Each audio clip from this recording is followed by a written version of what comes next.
color you are, there's only two classes. And that's saying there's a class over here and there's a class over there. And the reason that this class over here has never did anything to get this class off its back because this is lower, this is upper. Welcome to The Stark Naked Truth. The Stark Naked Truth is a platform for men to sit down and discuss all the things we tend to hold inside. I've set up this platform for us to have a judgment-free area where it doesn't matter your race, your age, where you grew up. We all have the same type of problems and we need to talk about them. So I'm going to open my show with two very special guests. We have Marcus Tellis and my man Kyle, Puzzle Life. Gentlemen, thank you for coming. Thank you for having me. Thank you for having us.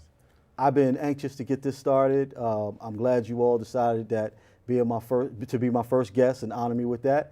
And the first thing I want to discuss, and I'm going to talk about it on every show, is who are we? Who are we as men? Who are we as men of color?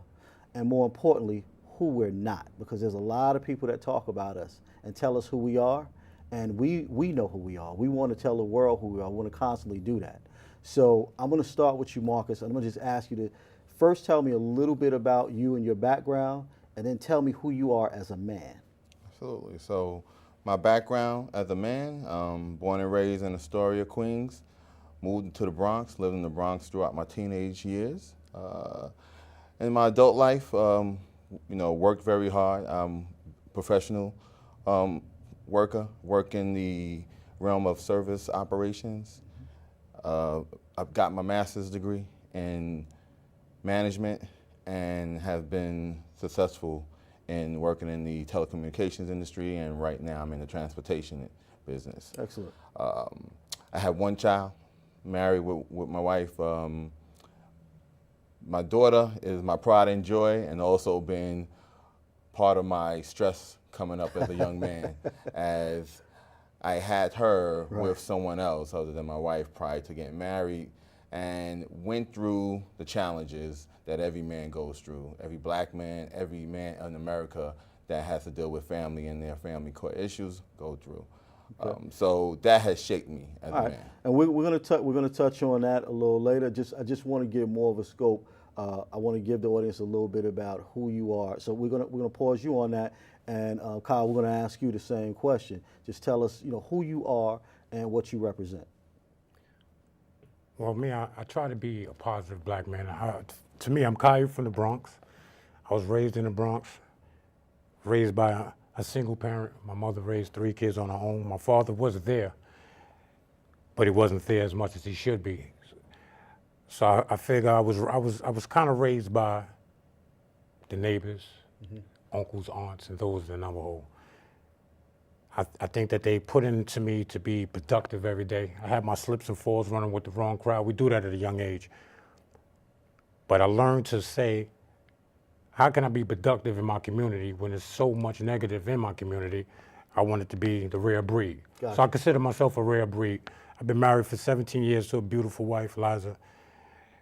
3 children. My youngest daughter has autism. That's why you always see me with the Puzzle Life. But I look at myself as a black man that's been to hell and back. Okay. And I'm trying to end my journey with being productive. Okay. And trying to show the youth my mistakes, maneuver around them, that you could do better. Gotcha. So that's how I really feel. I just feel I'm a black man trying to be productive in a society to where they always have a negative light on us. Now, I mean, you both said black man, and I'm a black man. I represent that just as well. But we have to be men first. First and foremost, we have to be men. We have responsibilities. We have expectations. Marcus, I know during conversation with you, one of your biggest hurdles in life has been child support and that entire system. And I tend to believe that men of color go through a lot more stress and strain with that system. Now, I know you've dug into that quite a bit. It's been a real passion of yours. So in about a minute, kind of tell me your thoughts on that system. I don't know if it's going to take I know it ain't, but give me a little summary. In a minute, if I can give you a little bit, the system in child support, and you and I talked about this in great length, is a very, very structured process that has been geared towards hurting the man on the black man, unfortunately, in a lot of situations, hurting the man financially, emotionally, and independently. The system has robbed the family of becoming anything productive, has taken all of that ability out of it. It has turned it into an operational system. It has turned it into a means for people to get rich off of. Gotcha. You know, when we talk about who's getting rich off of this, we're talking about the lawyers, we're talking about the judges, we're talking about those that keep the system going. Because you know you can do better with it, you're just not going to do better with it. You're going to continue that operation to go the way it is. Gotcha. Gotcha. Kyle, I know you have some passions on that as well, brother. So tell me what you think about You this. noticed early in the segment, I said I have 3 kids. My 2 daughters and my son that live with me. I don't even acknowledge the son that I'm stuck in the system for 20 years. Stuck in. That's how for 20 years. And the reason why you I have say a 4th child. I have a 4th child. 4th child, but To you this don't day, I acknowledge don't it. even know if he's mine. Okay. I'm tied in because I signed a paper called the birth certificate. It's broken me. It's given me depression, anxiety. Cops has dragged me out my house for arrears to be paid. It is not to 3 years ago that the judge seen and felt my pain to is I was dealing with a scorned woman. Because at the end of the day, it's easy for any woman to is we could take care of the child. As soon as a woman get angry, she could go in family court, cry, and say he hasn't done anything for me. And before doing any investigation or anything, all you need is a social number and your life is over. How they want us to get a good job or anything, your life is over, child support. So I'm going to come back to you in a second, but Marcus, in our conversation, in our personal conversation, when we talked about this, I know you, and I could see the grin on your face when he's saying this, because you know about this stuff. Oh man, and I'm feel for you, brother, and I understand what you're talking about. Yes, this is deep. Just hearing his situation, it definitely resonates. Fortunately for me, I didn't go through that. Definitely was able to keep myself out of handcuffs, dealing with situations of monies coming up in the arrears. But on another avenue, taking this in another way, I dealt with the inequality between the operation of child support and the money and the operation of custody and balancing that out. So for me, having what I thought was joint custody, I had joint and physical custody of my daughter since she was 6. Okay. And since she was 6 months, 6 months. Okay. And quickly that turned into, no matter what, even though I have joint and physical custody, I'm still paying child support. Got you. Hold on, because I'm going to interject on that myself. Into that myself. I've had my own situation, but we're going to take a quick commercial break, and then we'll come back and speak to these 2 gentlemen a little further. I already knew that I was going to go to college, from a young age. I definitely want to major in political science, become the mayor or something, make the situation better for other people. My name is Justin, and I am your dividend.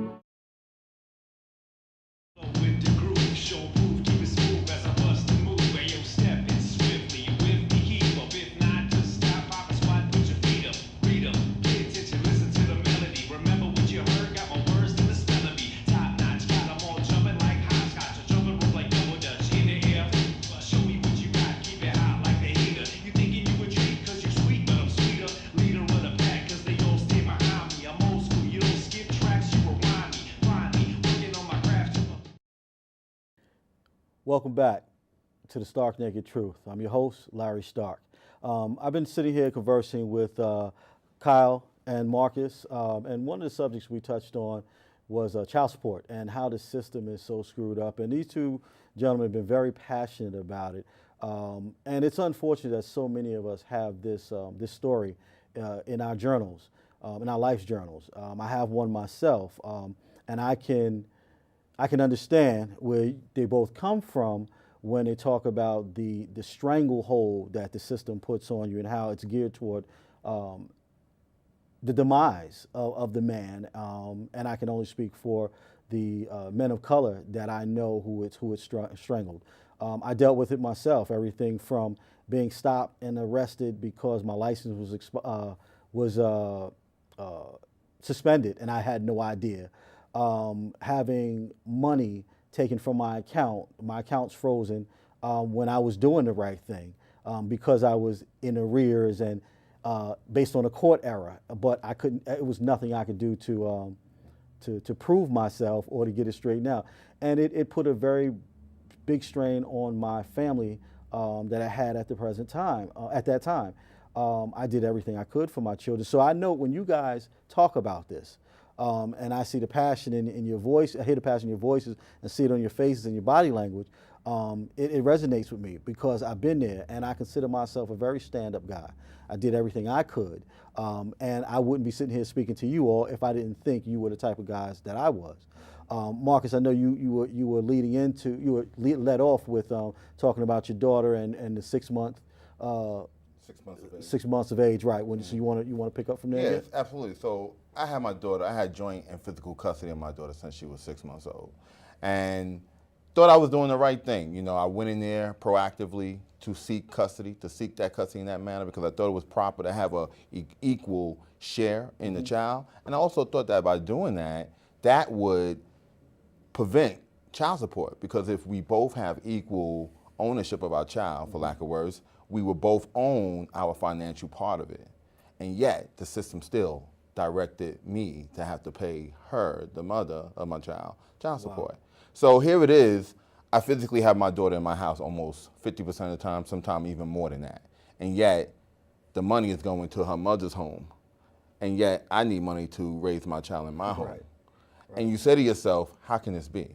And I went back to court on numerous occasions, year over year, trying to change this. And it's like they're looking at me like I'm an idiot. And I know exactly what you're talking about because that's exactly what happened to me. You know, I had this one magistrate that he actually told me, verbalized, if I didn't shut up and listen to what he said, that he would put me out of the courtroom and lock me up. And here it is, I'm just trying to tell him, you added an extra 1 to a 4, making it $14,000 that I'm in arrears when it's not. And do you know he wouldn't change it? He wouldn't change it. So, and it's a long story from there, but you know, it's incredible how we have no win in this situation. And I don't even know if lawyers even can help you in that situation because in my eyes and in my experience, the magistrate or the judge holds all the power. That gavel, you know, means something. You know, Kyle, you wanna? I'm glad you said lawyer. 3 years ago, I went to 161, 161st Street, and got a pay lawyer, and said, I know this is unjust what's going here with child support. He took my money for about 3 years. I won't say he got nothing done. What came out of that, it proved when she refused to take a DNA test. You have some brothers that's committed to child support. How can you be committed to child support and you don't even know if that's your child? Right. You got to die knowing if you don't even know if that's your child, whether son or daughter.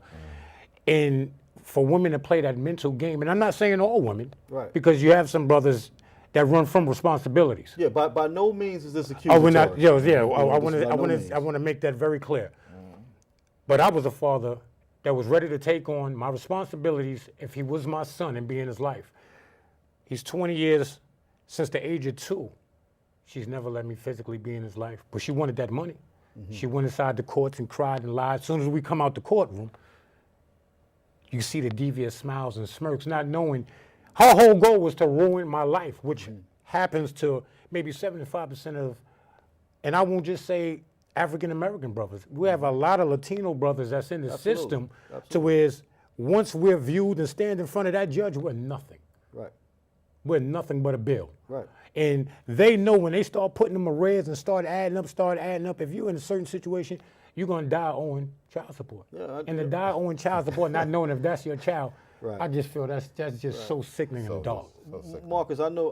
Again, you did some real in-depth research. What about this whole?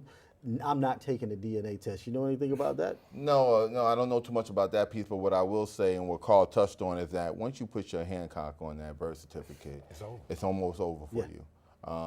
Whether you are the biological father or not, you have signed that birth certificate. If that mother or husband or father take you to court for child support, the other person's almost going to always pay. Yeah.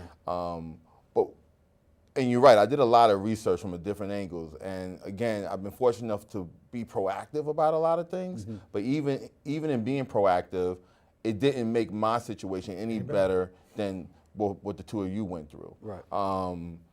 Again, feeling like I took that first strike to go out there and get equal rights with my child, and still facing having to pay child support, to the fact that when you look at the system in its entirety, there are men of color, there are Hispanics, there's even white men that are faced with the same challenge, believe it or not. And the situation is different for all of us, but it's the same. Right. Be it a business owner who loses his business because he's got arrears and he had to give it all up because they're coming after him, to some of us who may not be able to afford to pay our arrears and end up in jail for the wrong reasons. Right. I never understood. I'm sorry. You go ahead first. I'm glad when he said jail. You see, you have some men that's never committed a crime in their life, I'm one of those men. but went to jail for child support. Yeah, you understand? Like that And shouldn't now be. you got But went to something jail like for that. child support. Right. You have men to where you say, be productive, go out and get a good job. They suspend your license. Half of the good jobs you need to have a driver's license. Right. Number one, Right. you need to have a driver's license Right. if you want a good job. Right. You can't file income taxes. You're working all year. You see your brothers and sisters paying off bills and paying off stuff at the beginning of the year. Soon as you file your income tax, you get a letter in the mail. Well, this has been taken and garnished for this. It's just an unjust. Right. It's a very unfair, unbalanced system. Unbalanced. That's a better system. word. Unbalanced system. Yeah, see, this is a conversation that I know we need a lot of time to sit down on, some more structured conversation, I think, and I know we're going to put up some stats on this thing to let people really see how this affects men in general. But we're going to take another break, and then we'll come back and we'll wrap this show up. Hi, I'm your host, Larry V. Stark Jr. I'm your host, Rachel Cheeks Gavan. I'm your host, Hosea James Gavan II. I'm your host, Rebecca Gavan. Tune in to Ignite Empowered Transform every Tuesday night at 8 8 p.m. on BronxNet.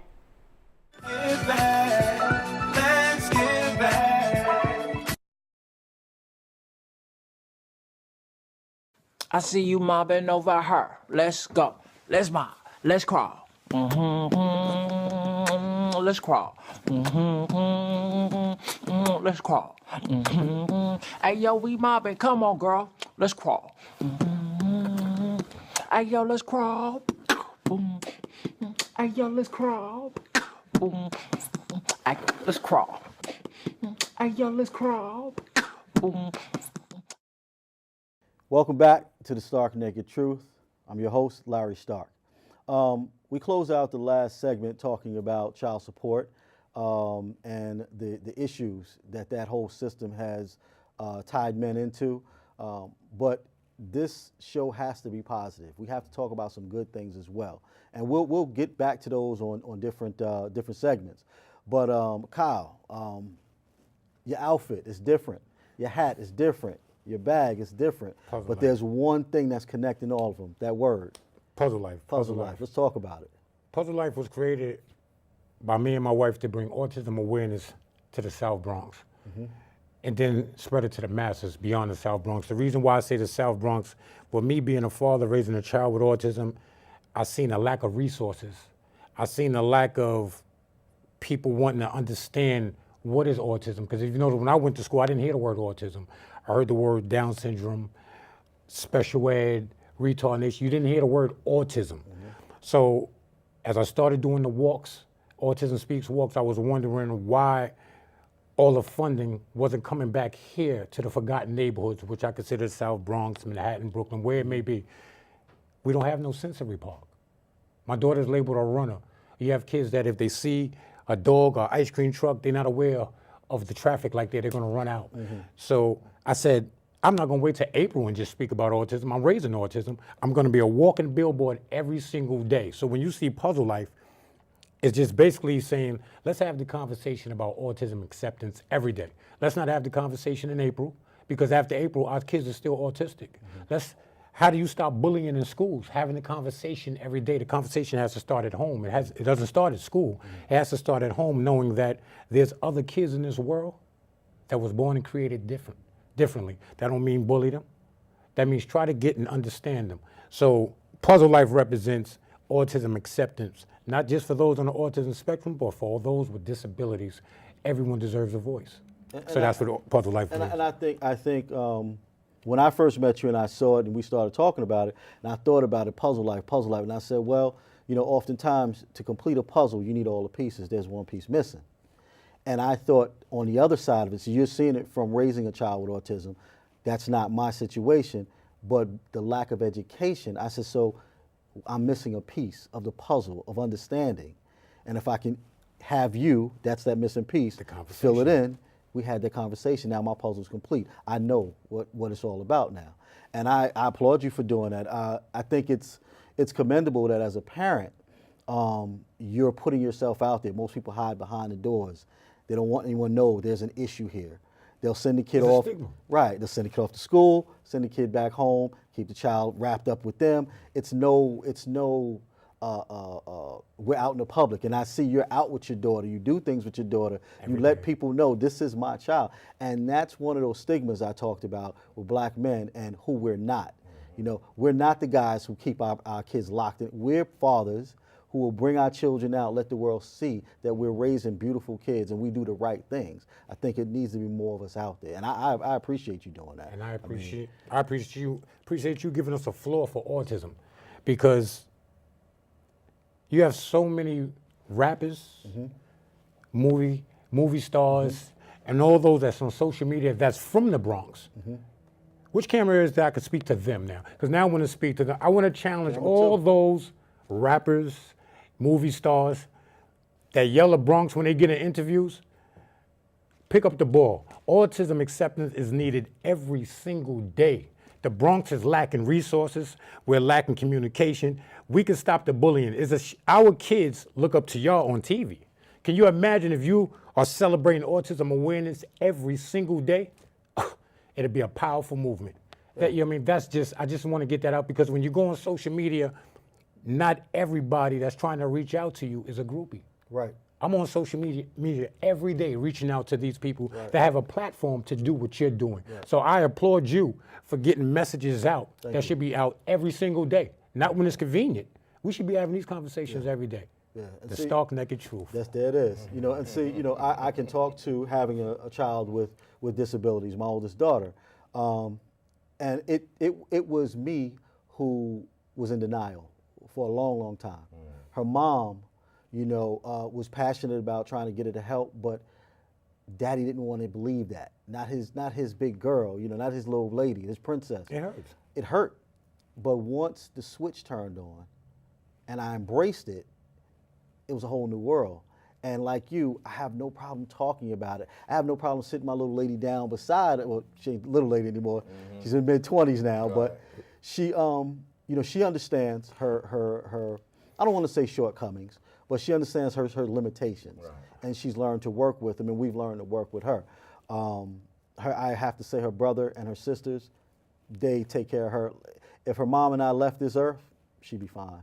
I mean, the whole family, but I really commend her siblings, because you don't find siblings that do that as much. Right. But I'm very passionate about it. We can go on all day. As you see, we don't have enough time in the show. It hurts. Like I said, it just hurts. It just hurts. It does.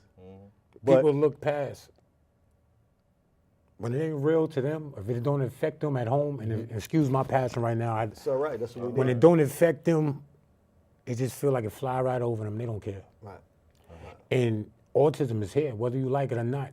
See, our kids don't have to adjust to the people. The people got to adjust to them. Kids, yeah, absolutely. You wanna make any closing remarks, Marcus? Absolutely. So I mean, to end on a positive note, when we talk about raising our children, it is important to always remember that at the end of the day, this is what we're all talking about. The struggles that we may go through with that person on the other side of this coin or this situation who's putting us through that harm, putting us through turmoil. We still have to find that balance and remember that kid, that's the kid who's watching. That's right. Who's watching everything that's happening. I speak highly on that because I'm proud of my daughter. I'm proud of who she's become. She's very, very successful in her mindset. She has a very strong attitude in what she does. And it always amazes me that she's able to do this in the midst of the battle that her mother and I had with each other. And I'm proud of her for that. I got you, and as that puts me on my mission to go out there and mentor other young men who are going through these type of crises. And what we're going to be doing. So there you go. Great father. Great father. That's right. Appreciate great that. Father You're a great you are, father man. as well, That's right. man. And Listen, so I echo great you on what father you're you doing. are. Thank you, thank you, brother. So Great father listen, sitting here. I can't thank you all enough for sitting down and opening up yourselves to me and to the audience. I'm going to do much more of this. I'm going to make sure you guys stay involved with this. And I want to say to those that are watching this show and listening to this show that you have to be accountable for everything you do. You need to take care of your families. Present yourself, men, I'm talking to men specifically, present yourselves in a way that society can appreciate you and respect you. You see what these two gentlemen sat down next to me have done. They've expressed their passions for the truth. And this is why I created The Stark Naked Truth. Peace and blessings. That said, no matter what color you are, there's only two classes. And that's saying there's a class over here and there's a class over there. And the reason that this class over here has never did anything to get this class off its back, because this is lower, this is upper. This is the oppressed, this is the oppressor, this is the exploited, this is the exploiter. And these people in this class have divided themselves. They say, I'm black and I hate white people. I'm white and I hate black people. I'm Latin American and I hate hillbillies. I'm hillbilly, I hate hillbillies. So we fighting amongst each other.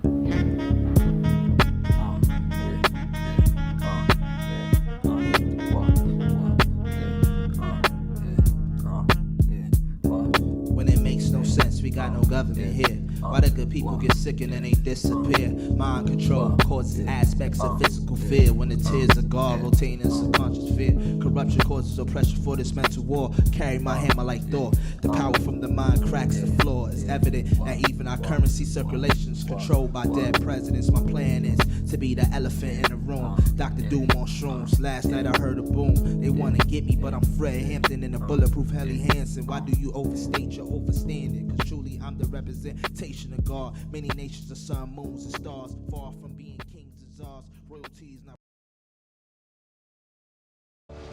This year, patriotism shouldn't just be about pride of country. It should be about love.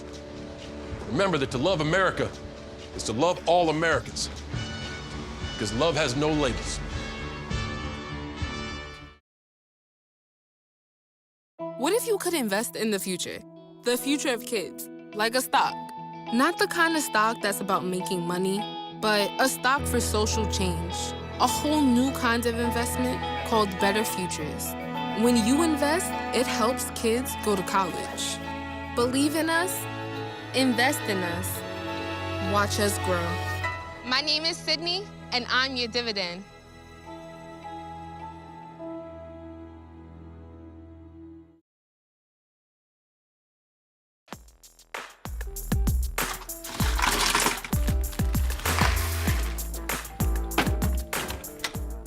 Thank you.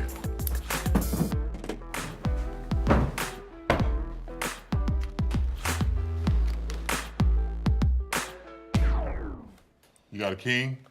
Go fish. In your face, in your face. It only takes a moment to make a moment. Take time to be a dad today. What?